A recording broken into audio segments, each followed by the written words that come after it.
Cuenta la leyenda que de la sangre de una princesa totonaca nació la vainilla, llamada Cashishanat, que significa flor recóndita. La vainilla pertenece a la familia de las orquídeas, que en condiciones normales crece en climas tropicales con abundante sombra y humedad, alrededor de un árbol guía. Como ingrediente, la podemos encontrar en helados, pasteles y refrescos, pero ¿será vainilla o vainilla sintética, que se obtiene a partir de reacciones químicas de materiales como la corteza de ciertos árboles? Y es que para obtener 1 kilo de vainilla pura, se requiere de entre 5 y 6 kilogramos de vainas verdes, lo cual la convierte en la segunda especia más cara del mundo después del azafrán. Cosechar la vainilla requiere de paciencia y hasta algo de ciencia. La vainilla natural, por ejemplo, se poliniza a mano y tras 9 meses se recoge y se le da un tratamiento muy especial a sol y sombra. Proceso de deshidratación que se conoce en la región de Totonacapan como beneficio y que en mucho determina su sabor y su aroma, tan altamente cotizados en los sitios gourmet del mundo.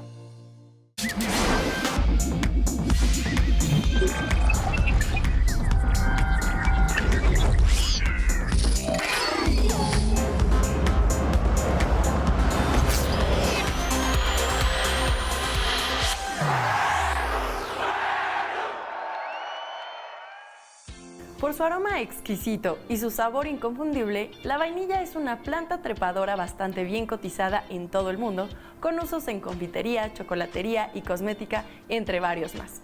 Saber exactamente qué calidad tiene cada cosecha impacta directamente en el precio. Por ello, investigadores politécnicos han descubierto ciertas propiedades para determinar las cualidades de esta orquídea de origen mexicano. Soy Gaby Tinajero y con aroma a vainilla les doy la bienvenida a Vuelo, la revista informativa del IPN. Originaria de Papantla, Veracruz, la flor negra, mejor conocida como vainilla, ha impregnado con su esencia desde tiempos prehispánicos. No solo es valorada en la cocina por su delicioso aroma y sabor, también tiene propiedades medicinales y cosméticas, pero para gozar de todos sus beneficios depende del grado de pureza que posea el extracto de la misma. Y una problemática de interés muy importante es la medición de propiedades térmicas y ópticas de la vainilla. En una visita que hicimos a Papantla, al Centro de Investigación del Politécnico en Papantla, y nos presentaron a los productores de vainilla. Entonces ellos nos plantearon su problemática, lo que tienen que hacer para poder caracterizar los extractos de vainilla, la calidad para el mercado. A pesar de que la vainilla tiene 110 especies, solo se cultivan 3 de forma comercial para obtener el extracto, y estas requieren especiales condiciones, por ejemplo, cierta temperatura, un rango de altitud, condiciones de luz determinadas, elevada humedad, además de que la polinización es compleja. Para verificar estos criterios de calidad se utilizan técnicas analíticas muy costosas, por ejemplo, la cromatografía, un método físico utilizado para separar, identificar y determinar los componentes químicos en mezclas complejas. Y a veces lo que requerimos es una determinación rápida para poder, digamos, con una propiedad dada, rechazar un lote. O bien, si pasa esa propiedad dada, entonces ahora sí quizás ir a métodos más sofisticados. Entonces se me ocurrió, digo, bueno, ¿por qué no medimos propiedades térmicas y ópticas con mis sistemas y desarrollamos un conjunto de mediciones que podamos analizar de manera estadística y dar un diagnóstico de calidad de esos productos? Esa es la génesis de este proyecto. Para realizar este diagnóstico de calidad, se utiliza un espectrómetro óptico, tecnología que emplea un motor a pasos para alejar o acercar un láser con la finalidad de obtener información, que se analiza mediante un modelo matemático desarrollado por el Dr. Valderas en la UPIBI, para verificar la calidad del extracto de vainilla. Aquí analizamos 5 extractos de vainilla, uno de los productores de Papantla, otro en el mercado, otro de una visita a un museo al sitio de el Tajín, y hicimos las mediciones correspondientes y vimos efectivamente que había variaciones muy importantes en los parámetros ópticos y térmicos medidos. Entonces sobre eso hice una tabla completa y de ahí viene el diagnóstico. Se ven parámetros que varían grandemente respecto a la calidad del producto. La vainilla es uno de los productos más costosos y codiciados del campo. 1 kilogramo puede costar entre 10,000 y 15,000 pesos según la calidad. Por esta razón, es importante contar con técnicas de medición precisas y confiables que no impacten más en el costo del producto. Una técnica con sello 100% Politécnico. El proyecto tiene importantes perspectivas en esa dirección de establecer un criterio de calidad mínimo para poder ya sea rechazar o aceptar un producto del comprador al productor. Es 1953 y el mundo se encuentra en un proceso de reconstrucción tras la guerra recién concluida y que dejó al planeta dividido en dos con la sensación de un conflicto latente, la Guerra Fría. En México, un grupo de artistas se daba vuelo contando historias a través de los muros de escuelas e instituciones públicas, entre ellos el maestro David Alfaro Siqueiros, quien trabajaba en la creación de nuevos materiales en los talleres del Politécnico. Ya de paso por el IPN, cuentan que Siqueiros le daba una manita a su amigo y discípulo Federico Silva, quien en aquel año dejaba su huella en los muros de la Escuela Superior de Ingeniería y Arquitectura, la ESIA, antes de partir del casco de Santo Tomás para dejarle este espacio a la Escuela Superior de Enfermería y Obstetricia del Politécnico. Con el sismo de 1957 se dañó toda la estructura y hubo necesidad de evacuar el inmueble, y ellos se fueron hacia lo que es ahora su actual sede, que es en Zacatenco. Este edificio se restauró hasta 1965. Ya una vez restaurado, se le cedió a la que entonces ya fue la Escuela de Enfermería y Obstetricia, a la maestra Sara Alicia Ponce de León. Y para el año 1966 inició la primera generación de enfermeras en estas instalaciones. El mural lleva por título La técnica al servicio de la paz, y ahí entre escuadras, presas y trazos que aluden a la vieja vocación del edificio por la construcción, una mujer y su hijo evocan esa necesidad de paz que el mundo exigía a gritos. Yo como enfermera me puedo centrar en algunos aspectos del mural, por ejemplo, la mujer y el hijo que están sufriendo en el centro, escasez, pobreza, y que bueno, los ingenieros del instituto es la forma en la que tienen de contribuir al desarrollo de nuestra sociedad. Aunque en 2001 fue restaurado por parte del INBA, el mural del maestro Federico Silva no esconde las huellas que el tiempo ha dejado de esta que es una de las obras que integran el patrimonio artístico del Instituto Politécnico Nacional. Las grasas trans, el exceso de azúcar y de sales en alimentos se han traducido en enfermedades como la diabetes y la hipertensión. Afortunadamente, también existen alimentos que previenen dichas enfermedades y que se conocen como alimentos funcionales, mismos que se han logrado sintetizar en una cápsula gracias al ingenio politécnico. Vamos a ver de qué se trata.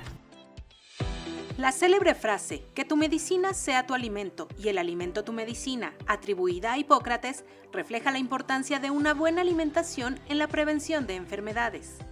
Sin embargo, a medida que el desarrollo científico sigue avanzando, esta idea toma un nuevo significado, gracias a los alimentos funcionales. Son alimentos que tienen una función específica sobre la salud y que se dan en una presentación usual, es decir, es colocar un alimento en una dosis específica para una función terapéutica específica. Los alimentos funcionales son aquellos que, además de aportar nutrientes básicos, ofrecen beneficios adicionales para la salud cuando se administran en la concentración y dosis adecuadas. Un proceso que la Escuela Superior de Medicina del IPN ha hecho realidad en forma de cápsulas. Todos los alimentos tienen nutrientes, todos nos van a dar un beneficio.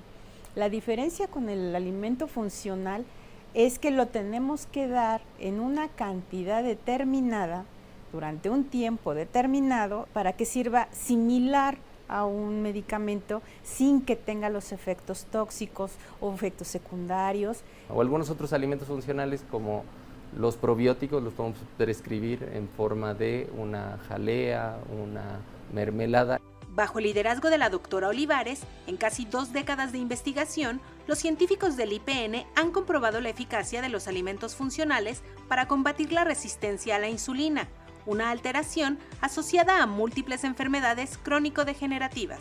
El que alguien tenga resistencia a la insulina ya implica múltiples daños, implica que este paciente se encuentra con inflamación en su sangre, aumenta el riesgo de tener enfermedades cardiovasculares como infartos cardíacos o cerebrales, Y este mismo daño, de una manera más crónica, también puede contribuir a la formación de enfermedades neurodegenerativas. Como hay un estrés oxidativo y como hay un proceso inflamatorio, la insulina se oxida, se modifica estructuralmente, ¿sí? Pierde su función. Buscamos la manera en que la insulina no se oxide.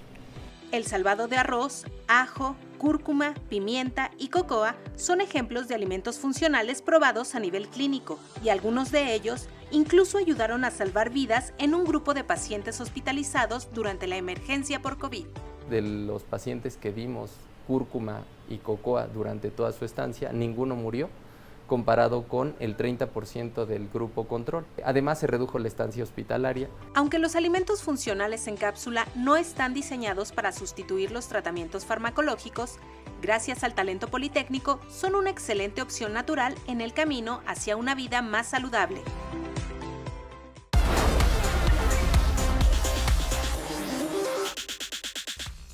¿Qué nombre recibe en la región del Totonacapan el proceso de deshidratación de la vainilla? A. Liofilización. B. Beneficio. C. Desecación.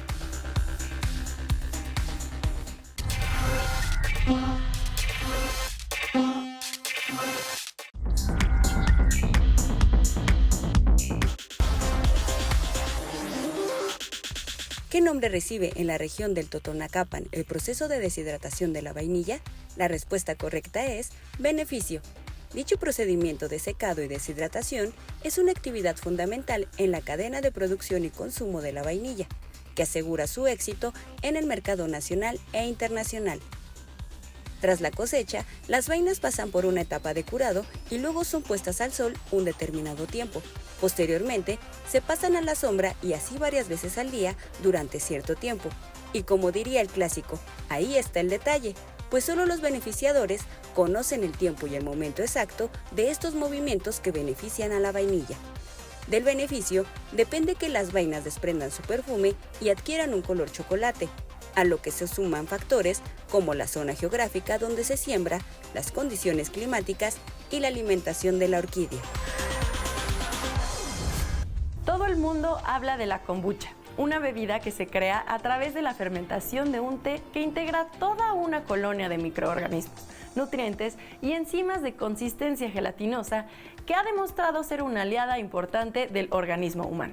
Con la finalidad de determinar científicamente el valor kombucha, investigadoras del IPN la trajeron a los laboratorios de la Escuela Nacional de Ciencias Biológicas, donde confirmaron su potencial para combatir las úlceras gástricas.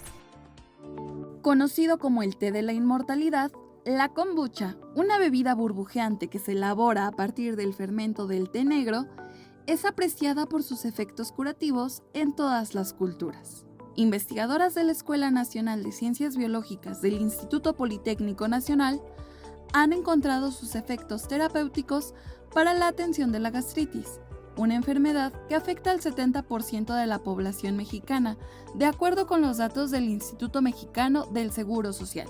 Nosotros abordamos este estudio utilizando la kombucha para prevenir la úlcera gástrica producida por etanol. En este estudio hay una exposición aguda, es decir, una exposición a altas concentraciones o altas dosis, en este caso altas dosis del genobiótico o de la sustancia a probar en los animales de experimentación. Esta investigación está en fase experimental sobre un modelo animal. En un periodo de 7 días, se les suministró diferentes dosis de kombucha a los animales, con el fin de estudiar los efectos a nivel gástrico. Y ahorita estamos probando la de 30 miligramos por kilogramo de peso. Se clasificaría la kombucha como un producto prácticamente no tóxico.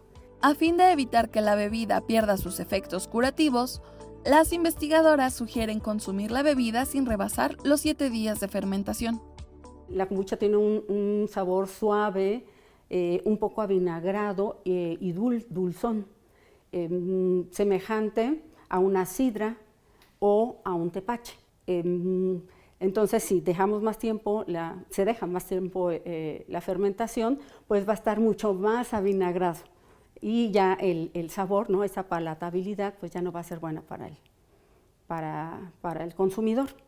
Lo mismo se ha visto con los polifenoles, a los que se les provee, los que proveen esta característica antioxidante de la kombucha, después de una semana de fermentación empiezan a decaer. Las propiedades antioxidantes de este fermento actúan como un tratamiento preventivo ante las úlceras gástricas. Por un lado tiene estos polifenoles que van a prevenir este estrés oxidativo que va a dañar a biomoléculas como ácidos nucleicos, proteínas, lípidos. En ese sentido protege. Y en este caso el diseño del experimento es eso, la prevención.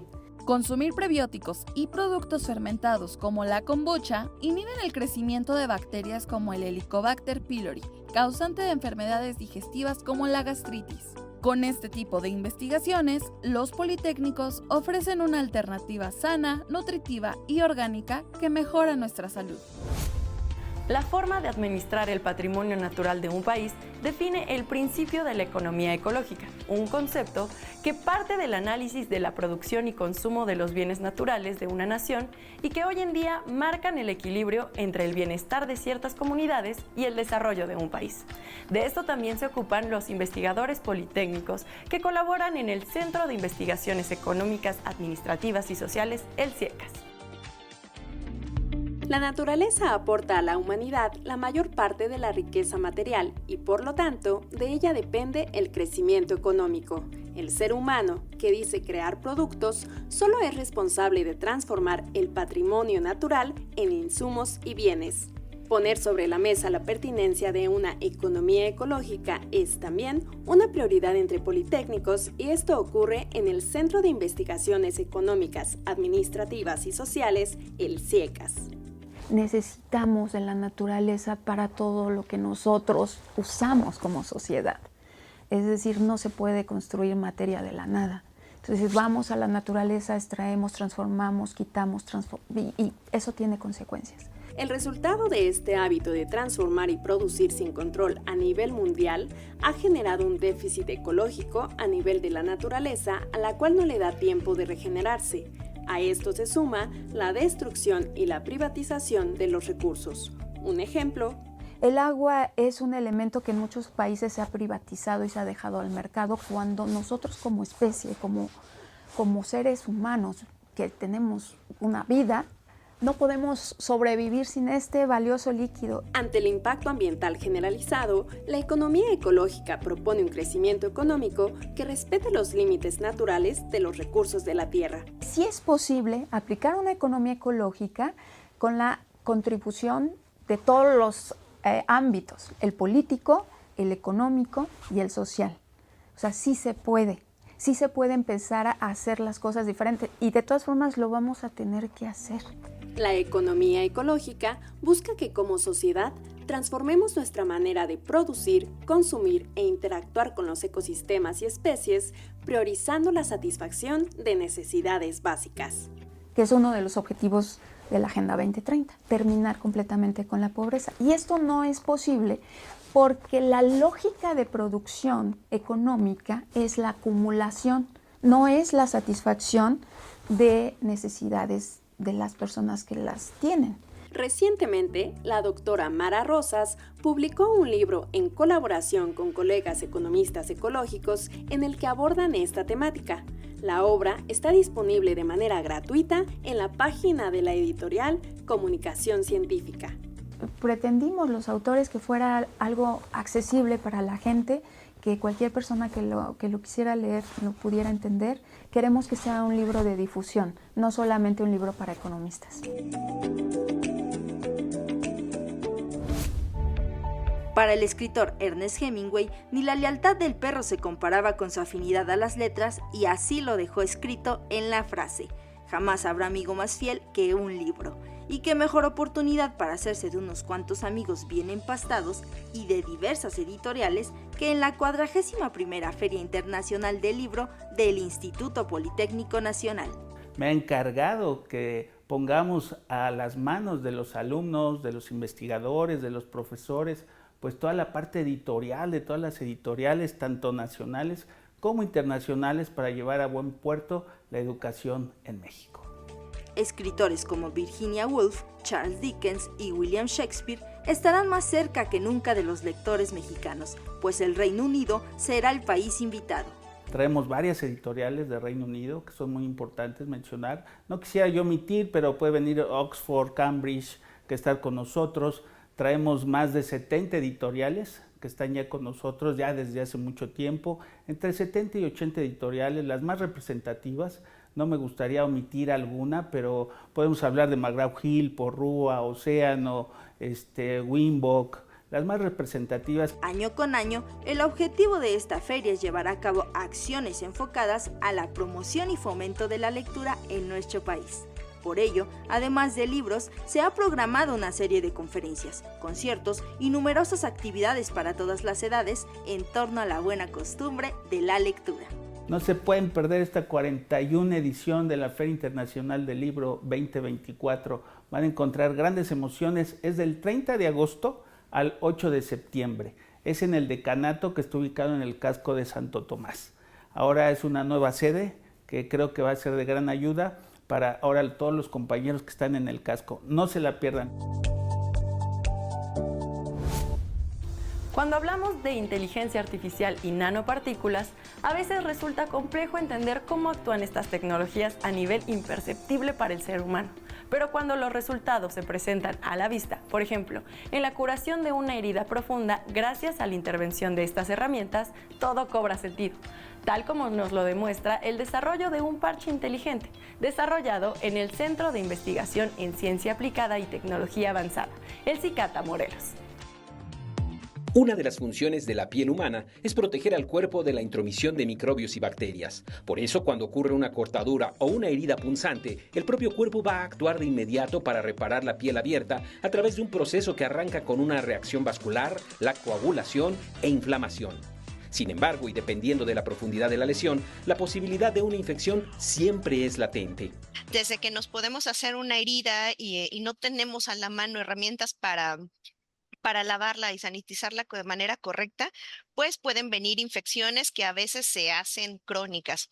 Sobre todo esto es especialmente importante en áreas rurales o en áreas marginadas, en donde no siempre se cuentan con servicios o centros de salud tan a la mano para poder llevar a cabo las curaciones cuando las heridas son importantes. Ante estos escenarios, muy frecuentes en comunidades apartadas, un estudiante de Ingeniería Bioquímica del Tecnológico de Zacatepec desarrolló una idea que presentó como proyecto de tesis y que recibió el apoyo de la doctora Villanueva del Centro de Investigación en Ciencia Aplicada y Tecnología Avanzada del IPN. En equipo, se dieron a la tarea de diseñar un parche inteligente con propiedades de amplio espectro. En conjunto, nosotras creamos la idea de utilizar un biopolímero que se deriva de algas rojas, el cual se ha estudiado que tiene estas propiedades bactericidas, antivirales. De hecho, es importante para atacar virus como el SARS-CoV-2, el herpes simple, entre otros, y también antifúngicas. A este biopolímero de algas rojas se le agregaron nanopartículas de curcumina que actúan como antiinflamatorio y cicatrizante, que dieron como resultado un gel con propiedades muy importantes. Descubrimos que el capa carragenano tiene propiedades muy interesantes en el sentido de la manera en la que libera el biofármaco. Es decir, se comporta de manera inteligente. ¿Qué significa esto? Que si nosotros ponemos nuestro material en diferentes condiciones de pH, la velocidad de liberación varía en función de ello. O sea que a mayor infección, mayor grado de liberación de curcumina, y a menor grado de infección se regula dicha liberación gracias a que las cadenas del biopolímero, el alga, se abren y se cierran de acuerdo al grado de acidez. Eso fue lo que estuvimos encontrando, lo caracterizamos con diferentes modelos matemáticos y uso de inteligencia artificial, y son los resultados que hasta ahora tenemos. Son las grandes ligas de la ciencia actual: biotecnología, inteligencia artificial y nanotecnología. Todo en un pequeño parche que puede prevenir y curar infecciones crónicas y que hacen de este proyecto un dulce para cualquier estudiante que ve en la ciencia un futuro prometedor. Sí, la verdad me gustó mucho estar aquí en la investigación. Siento que es un mundo diferente. Entonces, pues sí, me interesaría continuar mi posgrado. Yo he aprendido mucho y me gustaría quedarme en el Politécnico. Tras realizar las pruebas in vitro, lo que sigue ahora para este parche inteligente son las pruebas en un modelo animal, a fin de cumplir con todas las etapas que exige la creación de un material biomédico. Así me despido, pero antes los invito a que me acompañen la siguiente semana en una nueva entrega de Vuelo. Misma hora, desde luego, aquí en el 11. Soy Gaby Tinajero y en nombre de quienes colaboramos en esta revista informativa, agradezco su compañía, deseando que al mismo tiempo la pasen muy bien. Hasta pronto.